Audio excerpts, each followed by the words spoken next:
We're ready.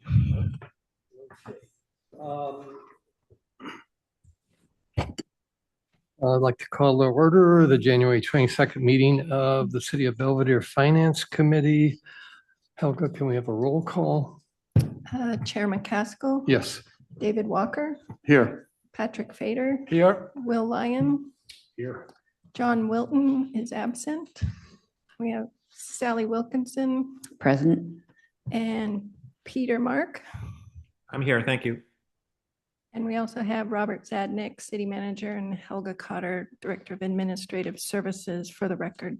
Great. Thank you, Helga. First item, open forum. Are there any members of the public on the Zoom? One member. Do not see any hands raised though. Okay. If there are no comments from the public, we'll move on to the second item to approve the minutes of December 2nd. Are there any requested changes or comments? If not, can I have a motion to approve? So moved. Is there a second? Second. All in favor? Oh, roll call, sorry. Chair McCaskill. Yes. David Walker. Aye. Will Lyon. Yes. And Patrick Fader. Yes. Great. Third agenda item, discussion regarding the mid-year budget review. Helga. Thank you. Thank you and good afternoon, Chair McCaskill and committee. The item before you today is the fiscal year 25-26 mid-year budget review, focusing on the general fund through December 31st. Just a brief overview, the actual beginning fund balance on July 1st, 2025 was 7.41 million, which is an increase of 1.27 million over the adopted budget amount of 6.14 million. Revenues are at 63% of budget and property tax revenues are tracking as expected. Most over-the-counter revenues, including construction permits, plan check fees, and design review fees, are trending higher than the same period last year, consistent with the implementation of the new user fees that took effect July 1st. The fiscal year 25-26 budget intentionally did not assume immediate revenue gains, with increases phased in over the outer years of the forecast and reaching the 92% cost recovery target by fiscal year 29-30. On the other hand, expenditures are at 48% of the budget, with the city's core department spending about 44% of the annual budget, which is below the 50% for this point in the fiscal year. Although the capital expenditures are currently at about 8% of the budget, most projects are typically implemented in the spring when weather conditions improve. The Beach Road Stabilization Project is the largest item in this year's capital budget at 2.65 million, with construction anticipated to begin in June of 26 and conclude in fall of 2026.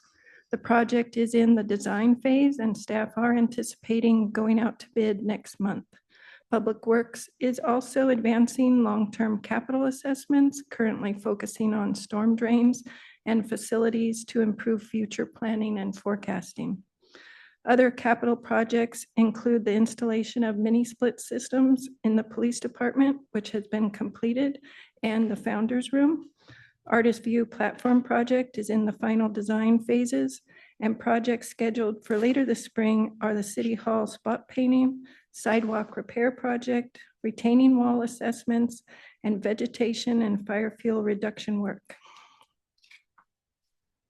While some revenue categories, particularly those affected by the new user fee schedule, are trending higher at mid-year, consistent with best practices, we did not budget for these increases in this first year and instead plan to incorporate adjustments in the second year based on the actual results. Expenditures are tracking close to budget levels, and staff will continue to monitor to ensure costs remain within the appropriations. After incorporating the 1.03 million allocated from the fiscal year 24-25 unassigned fund balance approved by council earlier this month, the revised projected general fund reserve balance of 4.9 million continues to meet the city's reserve policy goal. And during the upcoming budget process, we are planning to look closely at the change in revenues. And once we have a better idea as the year closes out, we'll be able to incorporate these impacts into the final budget for fiscal year 26-27. As we incorporate the effects of the new user fees, complete long-term capital assessments, review pension funding, and gain clarity on fire annexation, these factors will strengthen our budgeting foundation in the coming years and allow us to improve accuracy while maintaining the prudent financial management. With that, I'd be happy to answer any questions. Questions or comments from the committee?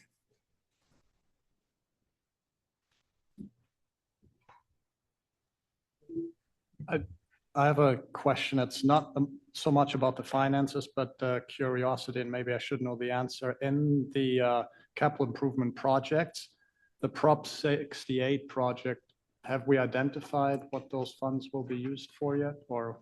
Yes, we have applied to use those funds for the Artist View platform project because it qualifies for that. Thank you. I also have a question. curiosity question is, Robert, the money for the storm drain, I'm just curious as to what, not the amount or anything, but I thought most of the storm drains were Tiburons. I didn't, well, the ones that flood. These are what, repairs to the storm drains going into the lagoon?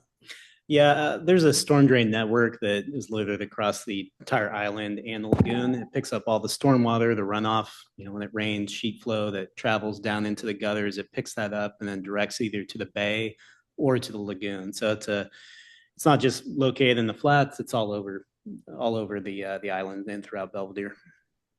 Yeah. Quick, probably question and then maybe comment, but is there somewhere in the document that I may have missed that shows the fund size for the critical infrastructure out of which the beach project is coming from? So it wasn't in this staff report, but it's a little over, it's around 3.2 million, I believe, after we added the 830,000. But I can get you the exact number. Well, I guess, yeah, because the only reason that I call it out is because, to the point in this document, it's a material expense. We show how the revenues are going to contribute into it, thus far going forward, what the expenditures are going to be. It's all, backloaded. It starts in June and all that stuff. And I was left wanting to know, how have we reserved for it? Because my sense is we're very much, on target and ahead of, what the projected expenses are. And I just like to see that. So if others find that helpful as well. Yeah, so I found it. So at the end of June of 2025, there was 2.4 million in the critical infrastructure fund. And then we have budgeted for fiscal year 25-26, 550,000 to be transferred into that fund. And in fiscal year 26-27, 705,000 to be transferred to give it a balance of about 3.8 million. And then we added an additional 830,000 into that fund with the carryover from 24-25. So at the critical infrastructure is estimated right now to cost 4.6 million. And with that additional funds, there would be at the end of June 2027, about 49,000 left in the critical infrastructure fund. Gotcha. So given that, I'd be inclined to, either add some context where you're talking about, this material expense, or just add a table just to record that we have budgeted for this and, everything's like on target, only because it's like a materiality item. That's really it. A good point. Thank you. And then this is more stylistic than anything, but I found it helpful, like in table 7, where you had, you show revenues and expenditures next to one another, and the expenditures are bracketed as negative numbers. And I just wonder if throughout the document, when we're looking at expenditures, we should be bracketing them so that it's really clear it's an outflow. Sure, I can do that. Minor point, but quicker to read. Other questions or comments? Helga, I just wanted to dive a little bit deeper into the amount of the increase that we've seen in user fees, because obviously we've done very well this year, certainly versus budget because we were conservative. But it seems like we've seen high activity this year and large projects this year. Can you put that into a longer term context? I know you're comparing it with the prior same period of last fiscal year, but can you, I'm asking off the top of your head, do you have some sense of whether we're at a real high point or whether this is somewhat typical? In talking to building and planning, there were some rather really large projects this year so far. So with the new fees, that impacts that. Looking back in 23, 24, those over-the-counter fees just slightly made budget, but that was at the end of the COVID period when we opened back up and people stopped doing so many projects, it seemed like. And then in 24, 25, things picked back up a little bit and we had the additional revenue. And so, I don't really know how it's going to look going forward if we're going to continue with large projects within the city. So it's just not really sure. I mean, I guess it would just be good when you're thinking about putting together the budget just to do some longer term analysis of that, trying to carve out that COVID period and normalize for it, just to see whether this is an outlier year or whether this is going to be a norm year. Peter does have his hand raised online. Hi, Helga. Thank you. Two quick questions. One is, you just mentioned 4.6 for your current estimate for the stabilization projects. It was 4.4 just a few days ago. Was that a statement, or is it 4.6 now? So based on my calculation, it should be the 4.6. That was what we brought to council with the last report. So as far as a fund balance or the current estimate? The cost, the projected estimate. So. Okay. The second question is, could you just, and again, I beg your forgiveness, the whole committee on this. You described the unfunded liability pensions for CalPERS at 4.25 as an actuarial valuation. And there seems to be a great deal of fluidity in that over the years based on how they perform and how they do in their own economics. If we have our money put aside in the trust fund, the pension trust fund, why wouldn't we pay that down to reduce that volatility, or is that not possible? Do you want me to jump into that? There's benefits and costs of putting money into CalPERS versus keeping it in the 115. The 115 just gives more flexibility, meaning that money can be used for current year pension expenses. It's still ring fenced for pensions, but we can use it for current year expenses in a crisis year. Whereas when it's in CalPERS directly, you cannot. But typically CalPERS outperforms on an investment basis versus the 115s because they take more risk. And so I do think when we do another pension review, presumably at the back end of this year, that's a valid conversation to have around the risk reward of putting that money directly into CalPERS. But we've got toppy markets right now, and there's a lot of CalPERS has a much heavier weighting on equity than fixed income. So it's just a strategy at this point to keep it separate and hopefully offset it, increase it over time to offset it, in a sense, separate. it's a conversation to have as to if and when we want to put money directly into CalPERS. And for the time being, we chose to keep it in the 115. And I think the relative performance is only about 100 basis points. I think we look back over the last 5 years, at least, and CalPERS has outperformed by about 1 percentage point. And so that's definitely a valid conversation to have, but there's flexibility you get from the 115. And then we need to look at where the risks of putting money into a higher risk investment right now. We have our investment advisor next to us, so maybe he has some thoughts on that. I'd be happy to take a look at the allocation of each of those.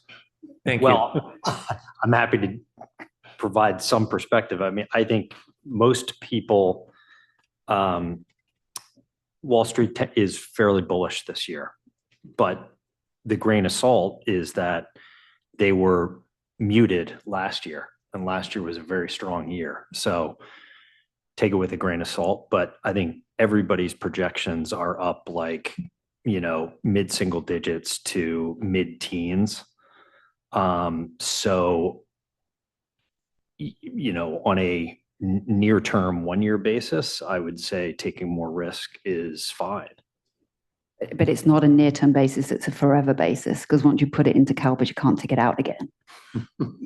There's the answer.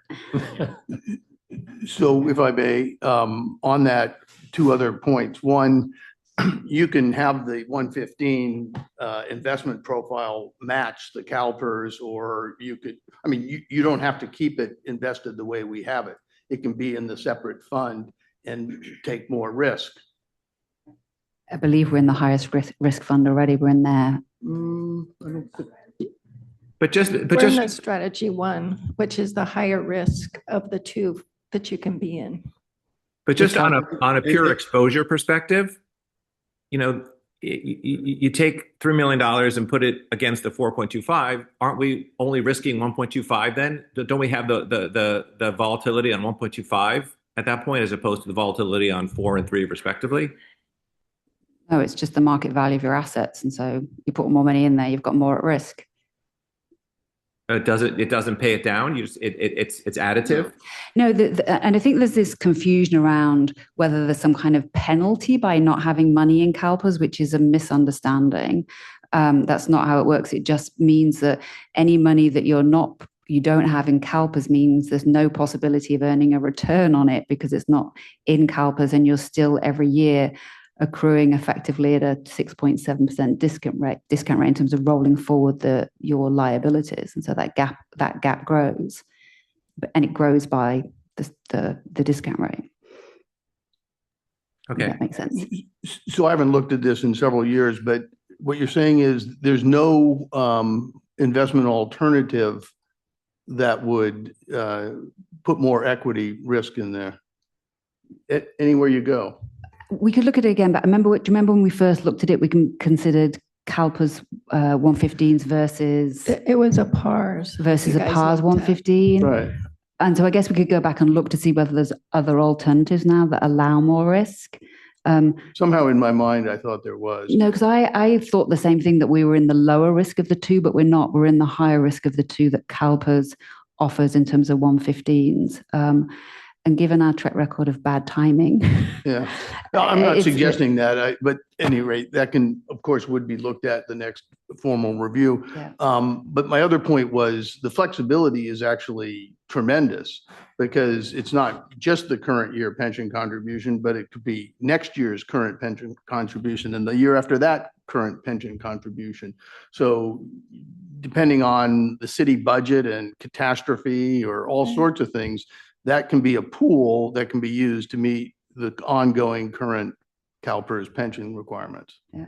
And I think that's why the decision was made in the first place, because we'd made significant additional contributions directly into CalPERS when we did the lease back. That money went directly into CalPERS, and we made, I think before that, we put an additional advanced contribution into CalPERS as well. So the 115 was specifically set up because it allowed that extra flexibility that just pay downs don't allow.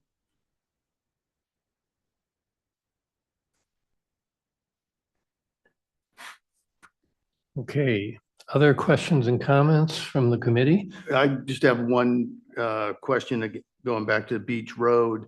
And that's the 4.4, now 4.6. And this is still not gone to bid yet. Is that true? Correct. Yeah, it has not been put out to bid yet. Is that expected very soon or? It is. We spun up a subcommittee, I think at the direction of this group. The mayor and I worked on putting together a small subcommittee to work on, looking at the financials, the project plans, and then the bid documents prior to going out to bid. And the idea is that we have the same subcommittee look at the proposals that come back prior to bringing it back to council for award. So in a sense, getting the stamp of approval from the committee along with the staff recommendation. We're in talking with the public works director. We're at 90% plans now. So I think we're primed and ready to be able to start reviewing those and then start looking at the cost estimates. We'll be doing that, I imagine, in the next few weeks. The cost estimates, but not the bids, obviously. Not the bids, Yeah. no. So the project's final plans get put into an RFP, which is then made public, usually for a month and a half, and then we get the bids back, and then that's where the rubber meets the road. Yeah. And we'll know what it's truly going to cost us. Thank you. Other comments or questions? If not, are there any comments from the public? Oh, sorry, that's me. No hands raised, no comments from the public online. Okay, I think our action, Helga, then is that you've requested that we, that the committee recommend that the city council accept the mid-year budget review, correct? That's correct. Can I have such a motion, please? I'll make a motion to do so. Is there a second? Second? Roll call? Chair McCaskill, Yes. David Walker, Aye. Patrick Fader, Yes. and Will Lyon, Yes. and passes unanimously. Helga, as usual, thank you for your incredibly well-done report. If there's not any other new business, hearing none, I believe we're adjourned. Thank you, everyone. Thank you.